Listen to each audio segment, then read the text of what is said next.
মই গৌৰৱ গগৈ ডাঙৰীয়াৰ ওপৰত বিশেষ ক'ব খোজা নাই, কিন্তু এটা কথা মই অন্ততঃ ক'ব পাৰোঁ, যিহেতু আমি গো মাতাক পূজা কৰোঁ, কোনো বিজেপি আৰু RSSৰ স্বয়ংসেৱকে বা কাৰ্যকৰ্তাই গো মাংসলে এনেকৈ চাবও নোৱাৰে।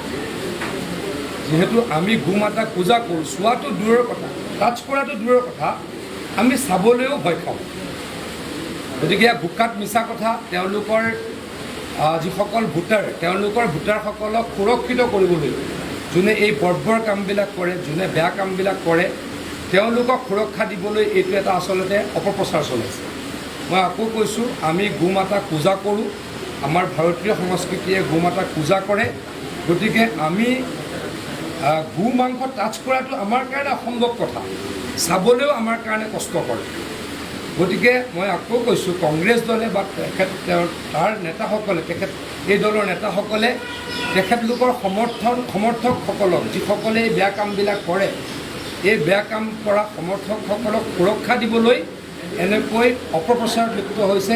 এই অপপ্ৰচাৰৰ বিষয়ে ৰাইজে নিশ্চয়কৈ বিচাৰ কৰিব। মই গৌৰৱ গগৈ ডাঙৰীয়াৰ ওপৰত বিশেষ ক'ব খোজা নাই, কিন্তু এটা কথা মই অন্ততঃ ক'ব পাৰোঁ, যিহেতু আমি গো মাতাক পূজা কৰোঁ, কোনো বিজেপি আৰু RSSৰ স্বয়ংসেৱকে বা কাৰ্যকৰ্তাই গো মাংসলে এনেকৈ চাবও নোৱাৰে। যিহেতু আমি গো মাতাক পূজা কৰোঁ, চোৱাটো দূৰৰ কথা, টাচ কৰাটো দূৰৰ কথা, আমি চাবলৈও ভয় খাওঁ। গতিকে বোকাত মিছা কথা। তেওঁলোকৰ যিসকল ভোটাৰ, তেওঁলোকৰ ভোটাৰসকলক সুৰক্ষিত কৰিবলৈ যোনে এই বৰ্বৰ কামবিলাক কৰে, যোনে বেয়া কামবিলাক কৰে, তেওঁলোকক সুৰক্ষা দিবলৈ এইটো এটা আচলতে অপপ্ৰচাৰ চলাইছে। মই আকৌ কৈছোঁ, আমি গো মাতাক পূজা কৰোঁ, আমাৰ ভাৰতীয় সংস্কৃতিয়ে গো মাতাক পূজা কৰে।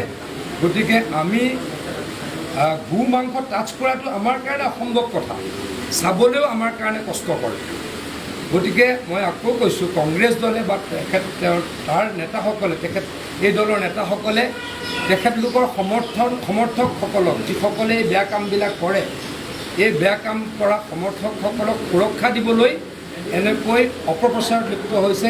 এই অপপ্ৰচাৰৰ বিষয়ে ৰাইজে নিশ্চয়কৈ বিচাৰ কৰিব। মই গৌৰৱ গগৈ ডাঙৰীয়াৰ ওপৰত বিশেষ ক'ব খোজা নাই, কিন্তু এটা কথা মই অন্ততঃ ক'ব পাৰোঁ, যিহেতু আমি গো মাতাক পূজা কৰোঁ, কোনো বিজেপি আৰু RSSৰ স্বয়ংসেৱকে বা কাৰ্যকৰ্তাই গো মাংসলে এনেকৈ চাবও নোৱাৰে।